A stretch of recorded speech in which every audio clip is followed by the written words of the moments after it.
සියලුම ආතරයිටිස් රෝග සඳහා රාජපුර හන්දි තෙල ඔබ සුවෙන් තබයි.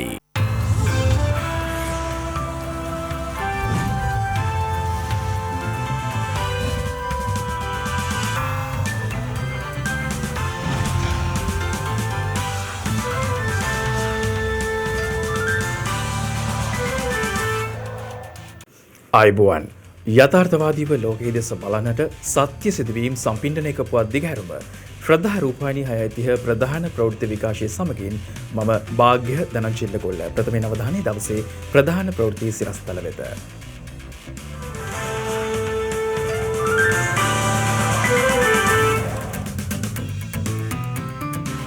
සංකූලතා නොමැති කොවිඩ් ආසාදිතින් නිවසේ රඳවා ප්‍රතිකාර කිරීමේ ක්‍රමවේදය අද සිට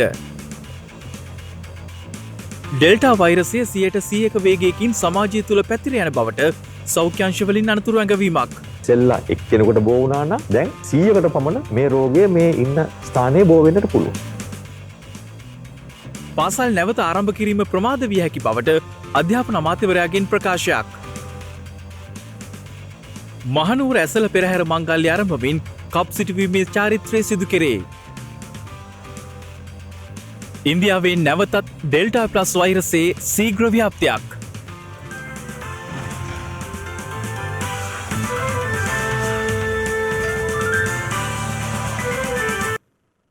මාස දෙකකට පසු මෙරටින් වාර්තා වූ වැඩිම කොවිඩ් ආසාදිතින් සංඛ්‍යාව ඊයේ දිනේ වාර්තා වුණා. මේ අතර දෛනිකව ඉහළ යන කොවිඩ් ආසාදිතින් හේතුවෙන් එම ආසාදිතින් නිවෙස් තුළම ප්‍රතිකාර කිරීමේ ක්‍රමවේදය අද සිට ආරම්භ කෙරුණා.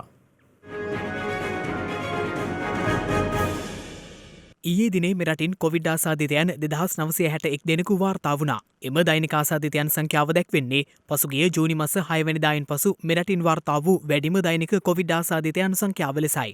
ඊයේ දිනේ වාර්තා වූ කොවිඩ් ආසාදිතයන් 2961 දෙනා අතරින් 2956 දෙනෙකුම වාර්තා වී ඇත්තේ අලුත් අවුරුදු කොවිඩ් පොකුරෙන් වන අතර විදේශයන්හි සිට පැමිණ නිරෝධායනය වෙමින් සිටි පුද්ගලයන් අතරින් හඳුනාගෙන ඇති ආසාදිතයන් සංඛ්‍යාව 5ක්. ඒ අනුව ඊයේ දිනේ වැඩිම ආසාදිතයන් පිරිසක් හඳුනාගෙන ඇත්තේ කොළඹ දිස්ත්‍රික්කයෙන්. එම සංඛ්‍යාව 852ක්. එසේම ගම්පහ සහ කළුතර දිස්ත්‍රික්කවලින් කොවිඩ් ආසාදිතයන් 300 ඉක්මවා වාර්තා වී තිබූ අතර ඒ අනුව ගම්පහ දිස්ත්‍රික්කයෙන් කොවිඩ් ආසාදිතයන් 319ක් සහ කළුතර දිස්ත්‍රික්කයෙන් කොවිඩ් ආසාදිතයන් 320ක් හඳුනා ගැනුණා. ඇත්තටම රෝහල් වල ධාරිතාව මොකද? මේ රෝහල් වල ලිඩ්ඩු වැඩි වෙලා කියනවා රෝහලකට යන්න බයයි ඇඳන් නැති වෙයි කියලා හිතනවා. රෝහල් අධ්‍යක්ෂකවරු කියනවා අපේ ඇඳන් සියල්ල පිරි ඉදිරි පවතිනවා කියලා. මේ මොහොත වෙනකොට විශාල රෝගීන් සංඛ්‍යාවක් රෝග ලක්ෂණ සහිතව පැමිණීමත් එක්ක ඒ අයගෙන් කොටසක් දැඩි සත්කාර ඒකකවලට හයි ඩිපෙන්ඩන්සි ඒකකවලට යොදවන්නත් සිද්ධ වෙනවා. ඒ වගේම රෝග ලක්ෂණ තියෙන අයව හරියටම වැඩි වෙන්නේ නැහැයි කියලා අපිට සහතික වන තුරු රෝහලෙන් පිට කරන්න අමාරුයි. මේ සියල්ලත් එක්ක අපිට එන රෝගීන්ව වෙනත් තැන්වලට යැවීම අවම වුණා. ඒක නිසාම තමයි මේ වැඩි වෙන රෝගීනුත් එක්ක මේ රෝහල් වල තිබිච්ච වාට්ටුසක් වල තියෙන රෝගීන් සංඛ්‍යාව වැඩි වුණා. සෑම රෝහලකම වාගේ අවශ්‍යතාවය පරිදි මේ ක්‍රමානුකූලව මේ පහසුකම් වැඩි කරනවා. මේ මොහොතේ අපේ තියෙන සෞඛ්‍ය පද්ධතියට මේ අපිට හමු වෙන රෝගීන්ව බලා ගැනීමේ හැකියාව තියෙන බව මේ මහතේ කියන්න ඕනේ. මේ අතර තවත් කොවිඩ් මරණ 94ක් සෞඛ්‍ය සේවා අධ්‍යක්ෂ ජෙනරාල්වරයා විසින් තහවුරු කර තිබෙනවා. එම මරණ 94ත් සමග මෙරට සිදුව ඇති සමස්ත කොවිඩ් මරණ සංඛ්‍යාව දැක්වෙන්නේ 5111ක් ලෙසයි. මේ අතර සංකූලතා නොමැති කොවිඩ් ආසාදිතයන් නිවෙස්වල රඳවා ගනිමින් ප්‍රතිකාර කිරීමේ ක්‍රමවේදය අද සිට ආරම්භ කෙරුණා. සෞඛ්‍ය අමාත්‍යාංශය පැවසුවේ මෙතෙක් නියම ව්‍යාපෘතියක් ලෙස බස්නාහිර පළාතේ පමණක් ක්‍රියාත්මක වූ එම ක්‍රමවේදය අද සිට දිවයින පුරා ක්‍රියාත්මක වන බවයි. වයස අවුරුදු 2 සිට වයස අවුරුදු 65 දක්වා රෝග ලක්ෂණ පෙන්නුම් කරන හෝ සුළු රෝග ලක්ෂණ පෙන්නුම් කරන පුද්ගලයින් වෛද්‍ය අධීක්ෂණය යටතේ නිවෙස්වල ප්‍රතිකාර කිරීමට නියමිතයි. දෛනිකව වාර්තා වන කොවිඩ් රෝගීන්ගේ සංඛ්‍යාව ඉහළ යාමත් සමග රෝහල් ධාරිතාවය ඉක්මවා යාම හේතුවෙනුයි එම තීරණයට එළඹ ඇත්තේ. මෙහිදී PCR හෝ ඇන්ටිජන් පරීක්ෂාවකින් පසු කොවිඩ් ආසාදිත බවට තහවුරු වන රෝගීන් ප්‍රදේශයේ සෞඛ්‍ය වෛද්‍ය නිලධාරීවරයා විසින් පරීක්ෂා කිරීමෙන් අනතුරුව නිවසේ සිට ප්‍රතිකාර කළ යුතු බවට නිර්දේශ කළ යුතුයි. අනතුරුව අදාළ සෞඛ්‍ය මාර්ගෝපදේශ යටතේ ආසාදිතයා නිවසේ සිට ප්‍රතිකාර කිරීමට අවශ්‍ය කටයුතු සූදානම් කරන අතර දුරකථන මාර්ග ඔස්සේ සිදු කරන ලියාපදිංචි කිරීමෙන් අනතුරුව වෛද්‍ය අධීක්ෂණය යටතට රෝගියා ලක් කරන බවයි සෞඛ්‍ය අමාත්‍යාංශය පවසන්නේ. අදාළ කටයුතු සම්බන්ධීකරණය පැය 24 පුරා ක්‍රියාත්මක 13.90 දුරකථන අංකය හරහා සිදු කෙරෙනු ලබනවා. විශේෂම කළ යුත්තේ වෛද්‍ය උපදෙස් මත යම්කිසි පුද්ගලයෙක්ට නිවසක රැඳී සිටින්න කියලා පළාතේ සෞඛ්‍ය වෛද්‍ය නිලධාරියා කියලා තිබෙනවා නම් ඒ අනුව කටයුතු කරන්න. නමුත් රෝගී ලක්ෂණ තිබෙනවා නම් ඔවුන් බොහෝ දුරට රෝහලක් වෙත පැමිණෙන්න කියලා කියනවා. ඔබගේ රෝගී තත්ත්වයන් පෙන්වුම් කරන කොයි දාසාදිත්‍යයක් නම් ඔබ රෝහල වෙත ගොස් ඔබගේ ප්‍රතිකාරය ලබා ගන්න එක තමයි සුදුසුම ක්‍රියාවලිය. අපට හැකියාවක් තියෙනවා නම් මේ කැස්සෙන් බිරිස්සාව යන්තම් පොඩ්ඩක් උණ තියෙන දරුවෝ රෝහලක් වෙත ගේන්නේ නැතුව ගෙදරදී බලා ගන්න ඒක වඩාත්ම වැදගත් වෙනවා. මොන වෙලාවෙදිද මගේ දරුවව රෝහලක් කරා රැගෙන ආයෙත්තේ. තද උණ තියෙනවා නම් ඒ දරුවා කන්නේ බොන්නේ නැත්නම් වමනය පාචනය සුදුමැලි වෙලා මේ වගේ දරුවට අමාරුයි කියලා හිතන ඕන වෙලාවක රෝහලක් වෙත රැගෙන හැකියි. රෝහලක ඉඩ නැති වුණොත් මොකද කරන්නේ? කිසිම රජයේ රෝහලක් ලංකාවේ ඒ එන්න දරුවෙක්ව ආපහු හරවලා යවන්නේ නැහැ. මේ අතර පවතින වසංගත තත්ත්වය මත සැප්තැම්බර් මුල් සතියේ පාසල් විවෘත කිරීම අවිනිශ්චිත බව අධ්‍යාපන අමාත්‍ය මහාචාර්ය ජී.එල්. පීරිස් මහතා පවසනවා. අපේ සැලැස්ම වුණේ අගෝස්තු මාසයේ අවසානයේට ඉස්සෙල්ලා සියලුම ගුරුවරුන්ට හා පාසල්වල අනධ්‍යයන කාර්ය මණ්ඩල සමාජිකයන්ට දෙවන මාත්‍රාව ලබා දීම. ඉන්නත් දෙකම දුන් පසු සැප්තැම්බර් මාසයේ පළවෙනි සතියේ යම්කිසි ක්‍රමවේදයක් අනුව අපේ රටේ පාසල් විවෘත කිරීම තමයි රජයේ අභිලාෂය වෙලා තිබුණේ. හැබැයි දැන් තියෙන සෞඛ්‍ය තත්ත්වය අනුව ඒක අගෝස්තු අවසානයේ සැප්තැම්බර් මුල් සතියේ කරන්න පුළුවන් වේද කියන එක අවිනිශ්චිතයි. මේ අතර බස් දුම්රිය ඇතුළු පොදු ප්‍රවාහන සේවා භාවිතා කරන පුද්ගලයන්ගේ රාජකාරී හැඳුනුම්පත් අහඹු ලෙස පරීක්ෂා කරන ලෙසට පොලිසියට උපදෙස් ලබා දී ඇතැයි ප්‍රවාහන රාජ්‍ය අමාත්‍ය දිලුම් අමුණුගම මහතා පවසනවා. රට තුළ පවතින කොවිඩ් වසන තත්ත්වයේ හමුවේ අත්‍යවශ්‍ය කරුණක් සඳහා පමණක් පොදු ප්‍රවාහන සේවා භාවිත කරන ලෙසයි රාජ්‍ය අමාත්‍යවරයා මගී ජනතාවගෙන් ඉල්ලා සිටින්නේ. එසේම ආසන සංඛ්‍යාව ඉක්මවා මගින් රැගෙන යන බස් රථ රියදුරන් සහ කොන්දොස්තරවරුන් අත්අඩංගුවටගෙන නිරෝධායන නීතිය ක්‍රියාත්මක කිරීමේ මෙහෙයුම් පසුගිය සතියේ සිට ක්‍රියාත්මක බවද රාජ්‍ය අමාත්‍යවරයා පැවසුවා. ඒ අනුව පවතින මගී තදබදය අවම කිරීම සඳහා මේ සතියේ සිට වැඩි බස් රථ සංඛ්‍යාවක් දහවනයට එක් කර ඇති බවයි දිලුම් අමුණුගම මහතා වැඩිදුරටත් සඳහන් කළේ. කොවිඩ් මර්ධනය සඳහා වන තවත් ෆයිසර් එන්නත් මාත්‍රා තොගයක් අද අලුයම මෙරටට රැගෙන විත් තිබෙනවා. එන්නත් මාත්‍රා ලක්ෂයක තොගයකුයි මෙලෙස කටුනායක ගුවන්තොටුපොලින් මෙරටට රැගෙන විත් ඇත්තේ.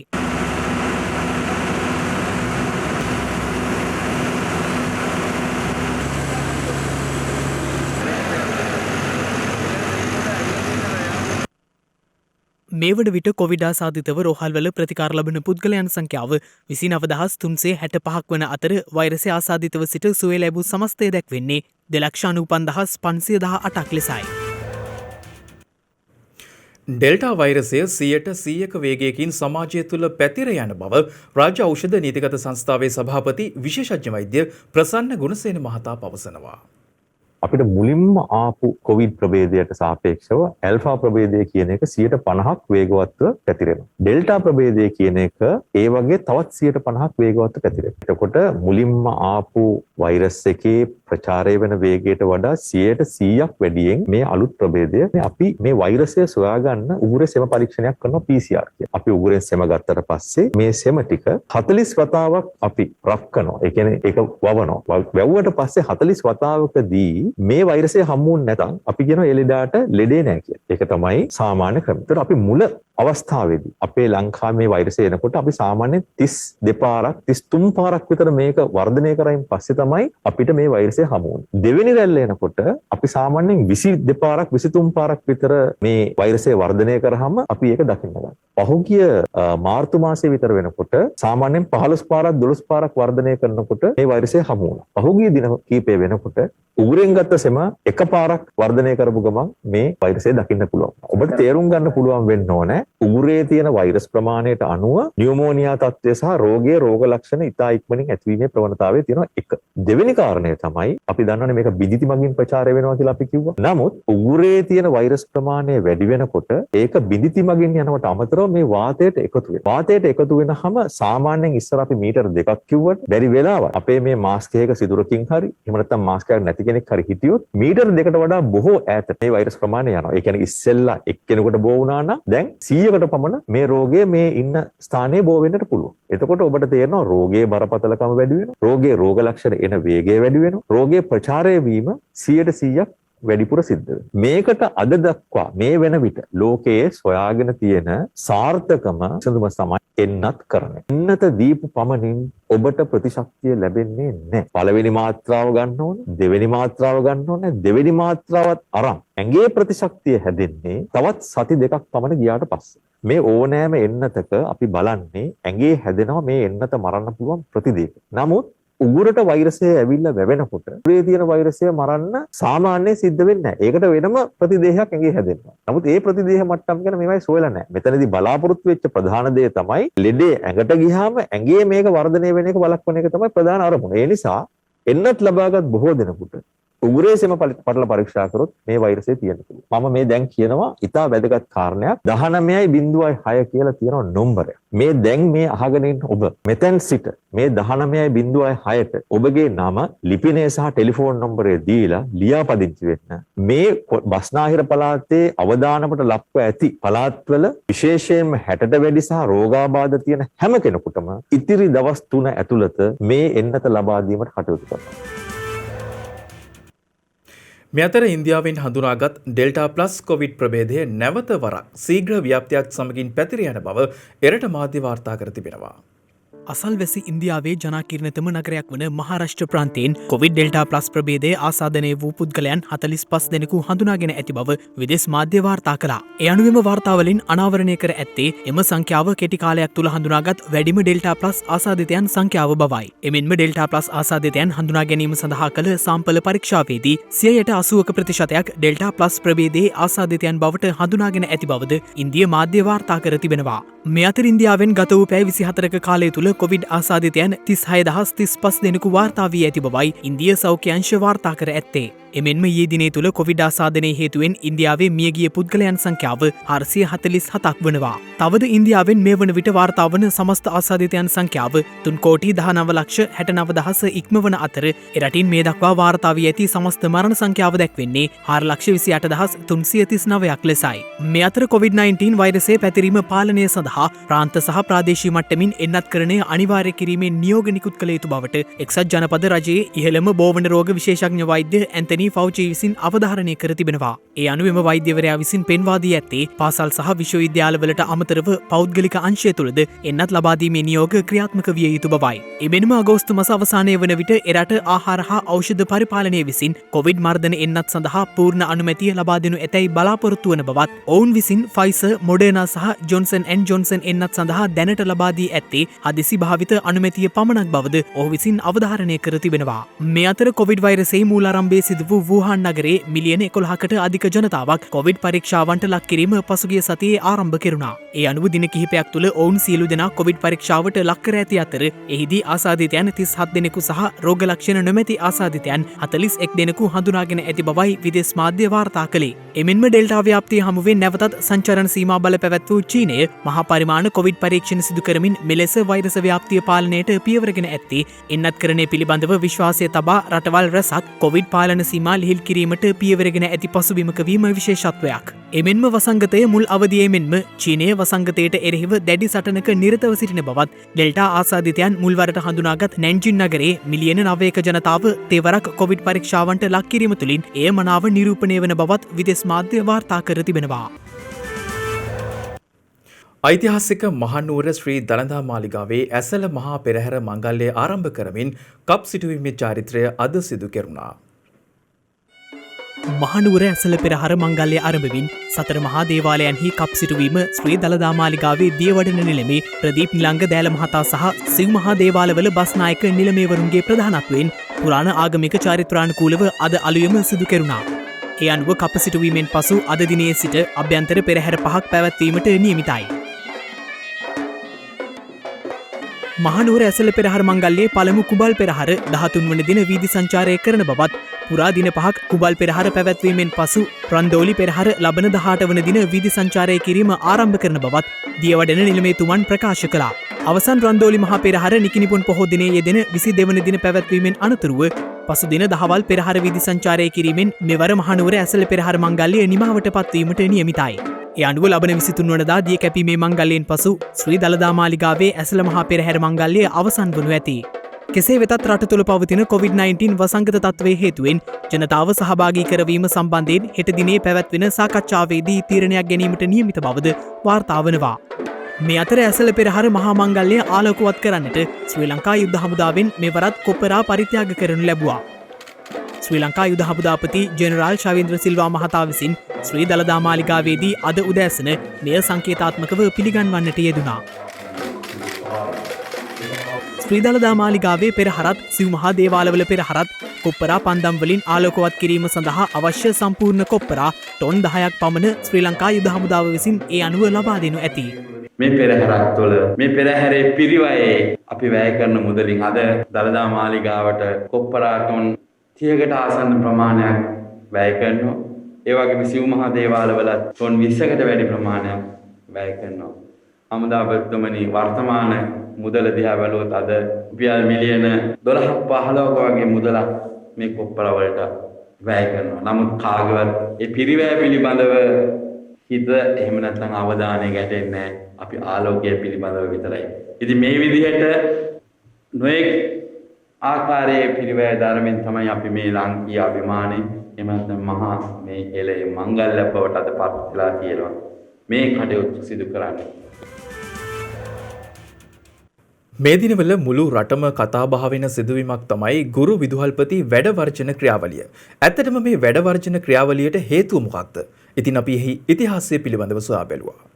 පසුගිය 12 වෙනිදා සිට ඉල්ලීම් කිහිපයක් මුල් කරගනිමින් ගුරු හා විදුහල්පති සංගම් කිහිපයක් ආරම්භ කරන ලද වැඩවර්ජනයේ හේතුවෙන් දරුවන්ගේ අධ්‍යාපන කටයුතු මෙන්ම විභාග කටයුතුද මේ වන විට සම්පූර්ණයෙන්ම පාහේ අඩාල වී අවසන්. එම සංගම්වල ප්‍රධාන සටන් පාඨයක් ලෙස සටහන් වෙන්නේ වසර 24ක් පුරා පැවති වැටුප් විෂමතාවයට කඩිනමින් විසඳුම් ලබා දෙන ලෙස. ඇත්තටම මොකක්ද මේ වැටුප් විෂමතාවය? මේ ගැටලුව අවුරුදු 24ක් පුරා දික්කැස්සුනේ කොහොමද? මේ ඒ ගැන සිදු කරන සොයා බැලීමක්. ගුරු වැටුප් විෂමතා ගැටලුව ආරම්භ වීමට පළමු පදනම ආරම්භ වෙන්නේ 1994 වර්ෂයේදී. එවකට රජය විසින් ගෙන 865 තුන දරන ශ්‍රී ලංකා ගුරු සේවා ව්‍යවස්ථාව සම්මත වීමත් එක්ක. ඒ ඔස්සේ රාජ්‍ය පරිපාලනයේ අනිකුත් සමාන්තර ශ්‍රේණි සමග මෙන්ම උපාධි ගුරු සහ විදුහල්පති පුහුණු ගුරු අතර වැටුප් විෂමතාවයක් ආරම්භ වෙනවා. 1997 වසරේ ජනවාරි මාස සිට රාජ්‍ය සේවයේ වැටුප් ඉහළ දැමීමට රජය පියවර ගනු ලැබුවත් එම වැටුප් වැඩිවීම ගුරුවරුන් වෙත අදාළුනේ නැහැ. මේ සම්බන්ධයෙන් නිකුත් කළ 2 ඇලයිරක් 97 3 චක්‍රලේඛය දැක්ුණේ ගුරු වැටුප් වැඩි කිරීම සම්බන්ධයෙන් පසුව සලකා බලන බවයි.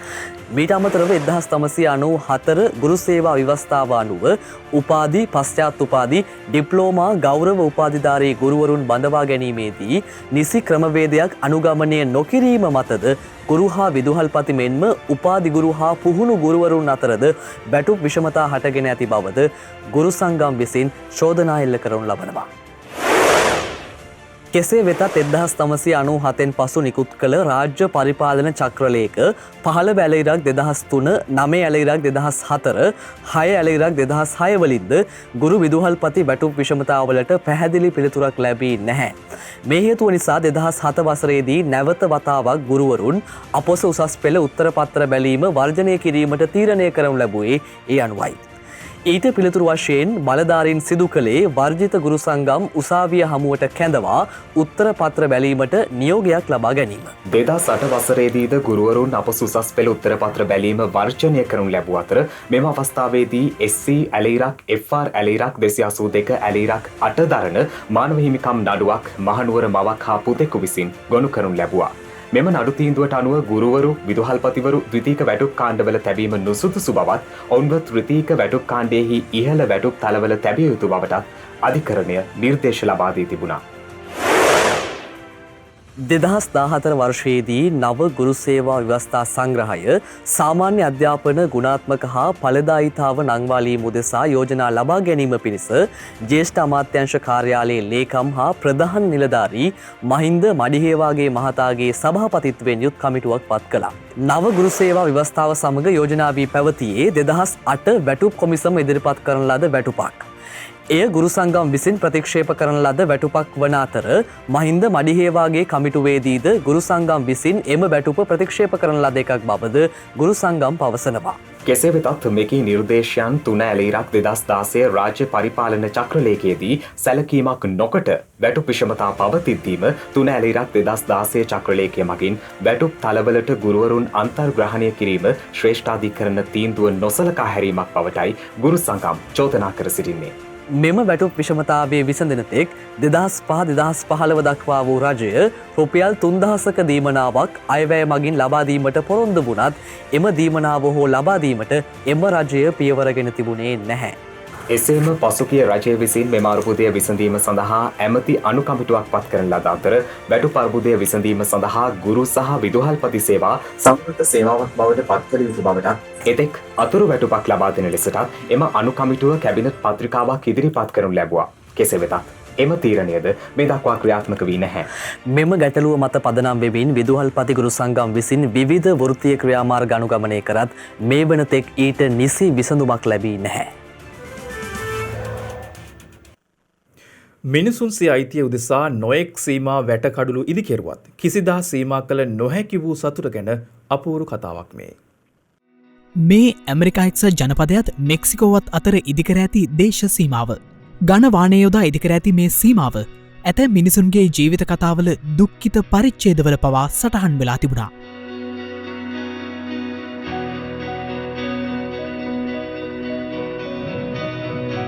මෙක්සිකෝවේ සංක්‍රමණිකයන් ඇමරිකාවට ඇතුල්වෙන්න උත්සාහධරණ නිසාම බිඳහල නොහැකි අයුරින් මේ දේශ සීමාවී දිවුණා. ඒත් මේ රටින් රට වෙන් කරන සීමාව වුණත් කිසිවකට සීමා කළ නොහැකි අසීමිත සතුටට මේ දේශ සීමාවෙන් සීමා පැනවුණේ නැහැ. වැට කඩුළු බැඳ වෙන් කළත් මිනිසාගේ මිනිසත්කම මේ දේශ සීමාව ළඟ අසීමාන්තික වුණේ අන්න ඒ නිසාමයි. බැලු බැල්මට මේ සාමාන්‍ය දසුනක්. කුඩා ළමුන් සහ වැඩිහිටියන් මේ අපූරු සීසෝ මත සියල්ල පස කලා සිනාසෙමින් එකිනෙකා හා කතාබස් කරනවා. රට වෙනස්, භාෂාව වෙනස්, ජාතිය වෙනස්. ඒත් මේ හැමෝම මිනිසුන්. දේශ සීමාවේ මේ විදියට සීසෝ හදන්න අදහස ආවේ කැලිෆෝනියා විශ්වවිද්‍යාලයේ වාස්තු විද්‍යා මහාචාර්යවරයෙකු වන රොනල්ඩ් රේල් සහ සැන් ජෝස් යන දෙදෙනාට. 2009දී ඔවුන් දෙදෙනා මේ දේශ සීමාවේදී සීසෝ හදන්න සංකල්පයක් නිර්මාණය කළා.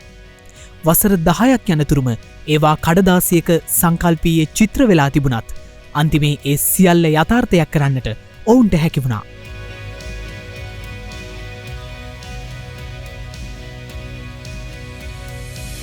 ඉතින් අවසානයේ දෙරටේම මිනිසුන් සතුට උදෙසා මෙතැනට එනවා.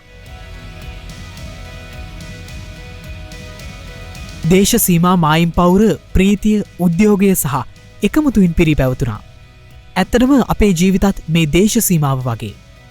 අදහස් අතර සීමා වෙලා තිබුණත් සතුට ගැන හීන මැව්වත් අපිම හදාගත් සීමා නිසා සිතේ සතුට සීමාවක්ම වෙන්න පුළුවන්.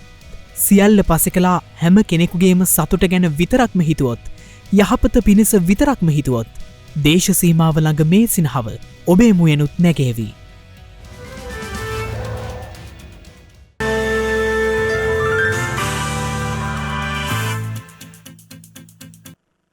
අවධානය විදෙස් පුවත් වෙත. බටහිර රටවලට එරෙහිව චීනය විසින් යුදාභ්‍යාසයක් ආරම්භ කර ඇති බව විදෙස් මාධ්‍ය වාර්තා කළා. ඇමරිකාව ප්‍රමුඛ බටහිර රටවල් දකුණු චීන මුහුද ආශ්‍රිතව දියත් කර ඇති යුද අභ්‍යාසයට ප්‍රතිචාර ලෙසින් දකුණු චීන මුහුදේ හයිනාන් දූපත ආශ්‍රිතවයි චීනය විසින් සිය යුද අභ්‍යාසය ආරම්භ කර ඇත්තේ. එහිදී ඇමරිකාව විසින් එම කලාපය තුළ දියත් කර ඇති යුද අභ්‍යාසය සඳහා බ්‍රිතාන්‍ය, ජර්මනිය ඇතුළු රටවල් කිහිපයක නෞකා සම්බන්ධ වී ඇති බවට විදෙස් මාධ්‍ය වාර්තා කර තිබෙනවා. එමෙන්ම ඉන්දියාවද එම යුද අභ්‍යාසයන් සඳහා තම යාත්‍රා පිටත් කර ඇති බවයි විදෙස් වාර්තා සඳහන් කර ඇත්තේ. මේ අතර තලේබාන් සන්නද්ධ කණ්ඩායම් එරට ගම්දරව් නගර අත්පත් කර ගනිමින් ඉදිරියට ඇදීම තුළින් ඇෆ්ගනිස්තානයේ දිගුකාලීන සිවිල් යුද්ධයක පෙරනිමිති පහළ වී ඇති බවට විදෙස් මාධ්‍ය සඳහන් කළා. ඒ පිළිබඳව ඇෆ්ගනිස්තානයේ හිටපු ඇමරිකානු තානාපතිවරයෙකු විසින් සඳහන් කර ඇත්තේ එලෙස ඉදිරියට පැමිණියද තලේබාන්වරු කාබුල් අගනුවරට ඍජු ප්‍රහාරයක් කඩිනමින් එල්ල නොකරනු ඇති බවටයි. ඒ වෙනුවට මුළු රටේම බලය අත්පත් කර ගැනීමේ සිවිල් යුද්ධයක් ඔවුන් ක්‍රියාත්මක කරනු ඇතැයි ඔහු සඳහන් කර තිබෙනවා. ඇෆ්ගනිස්තානයේ ඇමරිකානු ආක්‍රමණයේ 20 වන වසර එළඹෙන සැප්තැම්බර් දෙසැම්බර් 11 වෙනිදාට සම්පූර්ණ වන අතර ඊට පෙර රටේ විශාල ප්‍රදේශයක බලය අත්පත් කර ගැනීමට තලිබාන් සංවිධානය කටයුතු කරනු ඇති බවයි ඇෆ්ගනිස්තානයේ හිටපු ඇමරිකානු තානාපතිවරයා සඳහන් කර ඇත්තේ. මේ වන විට සියලුම ඇමරිකානු හමුදා ඇෆ්ගනිස්තානයෙන් ඉවත් කර ගැනීමට නියමිතව ඇති අතර පසුගිය සිකුරාදා සිට මේ දක්වා තලිබාන් සංවිධානය විසින් ඇෆ්ගනිස්තානයේ ප්‍රාන්ත අගනුවර 5ක් අත්පත් කර ගැනීමට සමත්ව ඇති බවයි විදේශ මාධ්‍ය වාර්තා කර ඇත්තේ.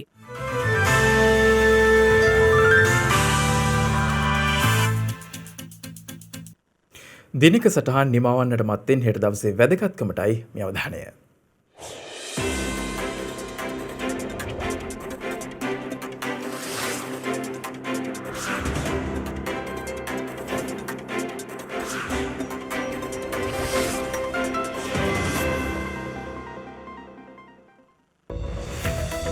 හෙට අගෝස්තු 10 වැනිදා ශ්‍රී ලංකාවේ ඇති විශාලතම මහජන පුස්තකාලය වන කොළඹ මහජන පුස්තකාලය ආරම්භ කර ඇත්තේ 1925 වසරේ අගෝස්තු මස 10 වන දිනයි. මෙරට ප්‍රථම වර්ණ චිත්‍රපටය වන රන්මුතු දුවේ චිත්‍රපටයේ තිරගත කිරීම ආරම්භ කර ඇත්තේ 1962 වසරේ අගෝස්තු මස 6 වැනි දිනකයි. 1989 මැයි මස 4 වන දින සිකුරු ගුරුත්වාකර්ෂණ ක්ෂේත්‍රය මැනීම සඳහා එක්සත් ජනපදයේ නාසා ආයතනය විසින් දියත් කරන ලද මැගෙලන් අභ්‍යවකාශයානය සාර්ථක ලෙස සිකුරු ග්‍රහයා වෙත ළඟා වී ඇත්තේ 1990 වසරේ 6 වැනි දිනකයි. ඒත් සමගින් ශ්‍රද්ධා රූපවාහිනී ප්‍රධාන ප්‍රවෘත්ති විකාශය නිමාවට පත් වෙනවා. හමුයමු හෙටත් සවස් 6:30ට. තෙරුවන් සරණයි. නමෝ බුද්ධාය. මෙවැනි වැදගත් පුවත් නැරඹීම සඳහා ශ්‍රද්ධා TV News YouTube චැනලය සබස්ක්‍රයිබ් කර සීනුව සලකුණු වන්න.